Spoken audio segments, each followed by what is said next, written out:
of a lag. I guess my phone kind of sucks. So It's okay. It happens. It's no big deal. Actually, the setting I set it on is probably the problem. I set it on. I don't remember what it's called, but basically, it creates the best resolution. But it does get kind of laggy and jumpy sometimes. It yeah, is what it is. I mean, I it's could set whatever. it I to can still lower, hear but you. it's painful to watch those the super low latency videos. It's great that you can hear everybody really clearly, but if everybody isn't trying to talk over each other and you can just take a second when you notice a spot, it works out pretty well. So I think we're going to be fine. But we are Okay. live, and I would like to take this moment to tell everyone who is watching us live or who happens to check in on this episode later. Thank you very much for being here.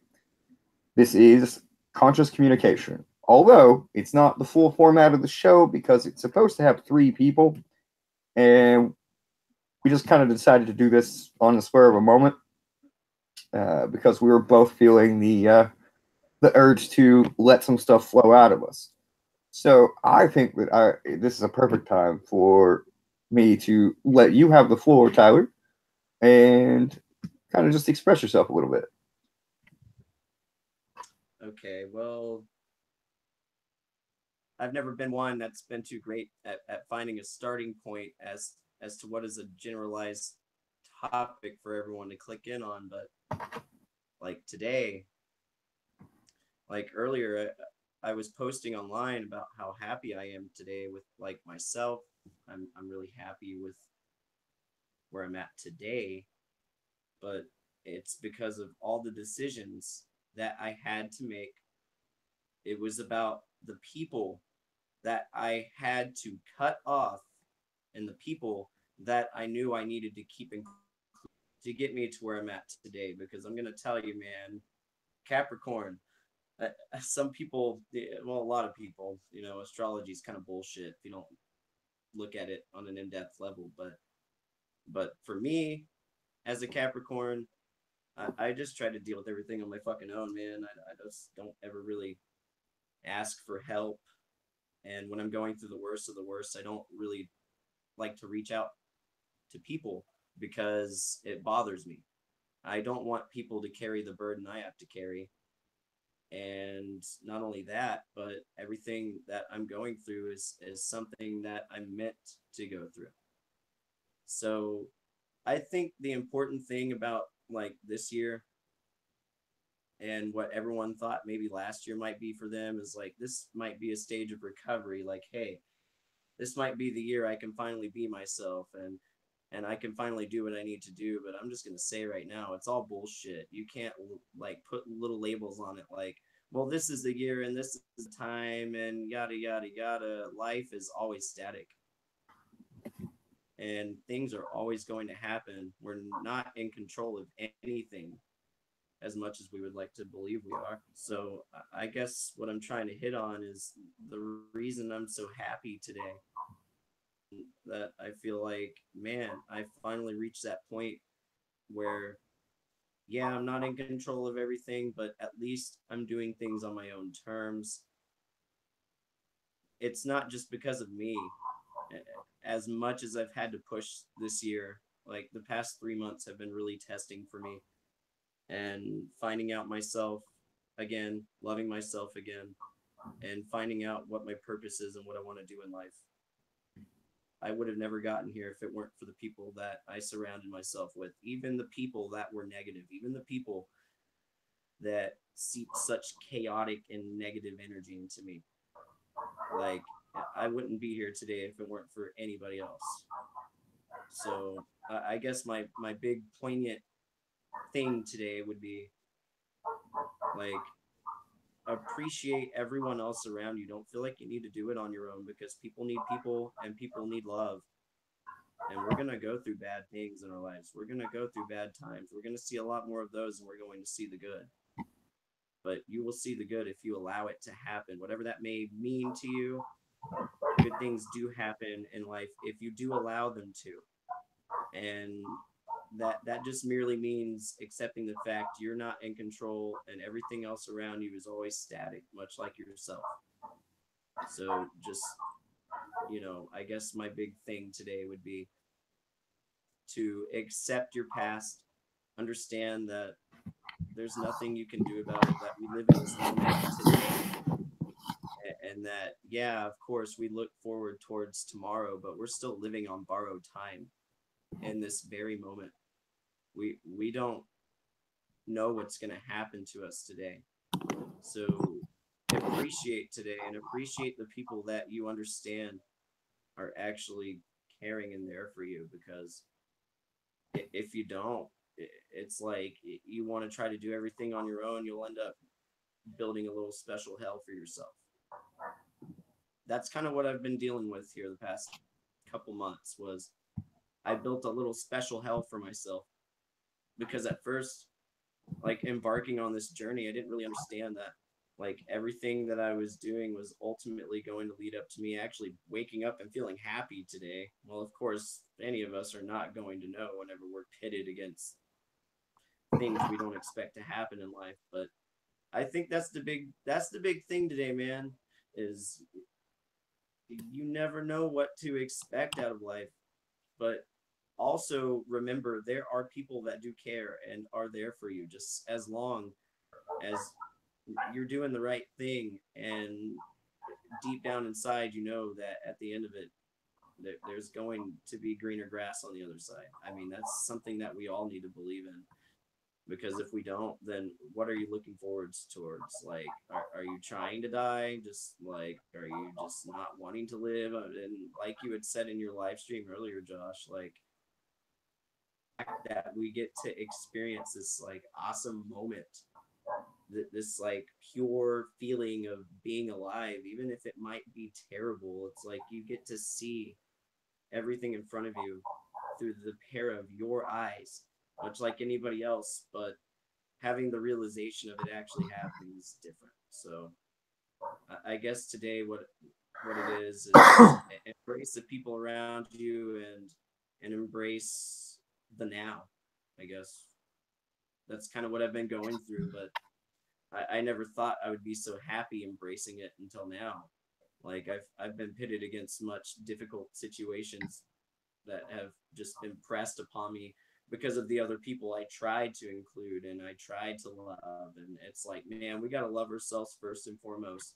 And, the people that actually care and do love you and are going to do the right thing by you, they're not going to sit there and screw you over. They're not going to make you go through terrible things with them, because misery loves company, kind of thing. It's like you just have to make that decision for yourself to push on. And like, thing that I've built myself on here the past few months have been, you know what? I'm in a really terrible spot, but I'm here for a reason.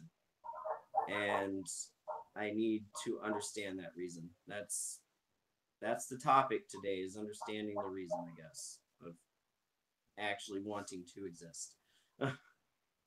And not only that, but it's like, it's confirmation. You have people around you that care and love about you, but you have to pick the right people. You can't give into it all, you know? I love that. Or that's what I took. I'm sorry, I couldn't hear you on that last one. I was just saying, man, there it is. You said I had the floor, and that's the beginning, I guess. So.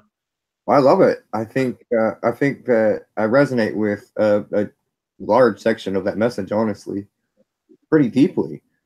I think that for me, that I can't define life as static. It's in my experience incredibly dynamic, ever changing, and even when it appears to not change, it's actually changing at a level you just can't see. I think that the difference is in our perspectives. If we don't let our perspectives change, if our perspective, that paradigm that we filter the world through, remains static, then we're never growing, and we do find ourselves in that place that is very terrible. It is very much a personally created hell. And I know I've been there many times myself. I think I've told you this before, but, I've tried to commit suicide a few times. And yeah, we've talked about that. Yeah. you know, it's just I spent the majority of my life depressed, and for me, it wasn't even any fault of my own. It was I was part of experimental surgery that did some damage, and from that and from dying on the operating room floor, did some damage to the interior of the brain. And it was a combination of a doctor here in Oklahoma City with a radical new approach to PTSD, depression, and a variety of other issues that helped me figure out a way to heal myself and climb out of that hole. But the thing is that therapy that he taught me how to do, it only provided temporary benefit, because if my habits of thinking would cycle back to the way they had been, it didn't take but a few minutes to an hour to be just as bad feeling as I'd always been, even though the scar tissue in the inner center of my brain was receding. So I think one of the most important things that I've learned is that how we define everything, what we label it as, is what literally creates that cognitive frame that we filter everything through. I mean, if you say life is terrible, you're going to find reasons for it, right? But if you say life is a wonderful, magical mystery, adventure that can be whatever you make of it, you are correct in that you have no control over what anything outside yourself does. You never have control over the circumstance. What you have control over is your response to the circumstance. And I think that that's exactly what you're demonstrating, you know, with everything you just said. That's what came out strongest for me, was that you're showing that it doesn't matter what happens around me. No matter what that is, I'm making choices that make me feel better. And with each one of those that you did, as you cut away people who were not adding to your life or making you feel better, you find yourself around more and more people who do. I think very much that old phrase of "you are the result of the 5 people you spend the most time around" is pretty legit. I mean, I think you have to have a monumental level of understanding of who you are in here and self-control up here to go in amongst the masses and maintain that clarity of purpose on who you are and what you're going to do, and not let these other people drag you to their own pains. You know, it's hard, but it's probably one of the most rewarding things that I've ever done, is to keep doing that, because every time I let somebody drag me down into one of their pains, it shows me this little spot that I hadn't noticed inside myself that still needs a little healing. And that's exciting. I mean, like you said, I love those negative influences, right? Because they show us exactly where we can work to be free from that, where we don't have to be triggered anymore. I like to call that defusing the trigger, you know, and I'm so thankful for all those people who helped me with that, you know. But I had a question right at the end of your opener there that I want to ask you. Do you think happiness happens to you, or do you cause it? So, and I'm gonna be honest. I really love that it's you giving this life, but the big thing about it, I think, for me, and consummating happiness within itself, and actually being able to embrace that within yourself, the question that you asked is very important, because the topics we're revolving around, it it has to come from us. You know, what I've learned through life is I've tried to lean on people. Like, I've tried to be there for them. I've tried to sacrifice myself for them, because I thought maybe that might be happiness, because it's making everyone else happy. Well, hell, it was making me feel like crap. You know, I was sitting there self-loathing, wondering why wasn't I good enough for anybody else's standards, yet I was trying to meet everybody else's standards for them, because I felt so bad, because I understand it so well myself that the last thing I would want anybody else to go through, very same feeling. But I think happiness comes from us, from being able to love ourselves, but really it's not a selfish thing for you to put yourself first, for you to love yourself, and for you to find what you need to find in order to be a supportive kind of beam on the structure around everyone else socially. I think it's very important that we find it within ourselves and we find what makes us happy, not because the people around us, we care about them so much that this is what makes them happy, we should adhere to it. No. What I have found out here the past 5 months coming back to this town that I used to live in, and I came from a really rough place here 5 months ago before I embarked on this journey.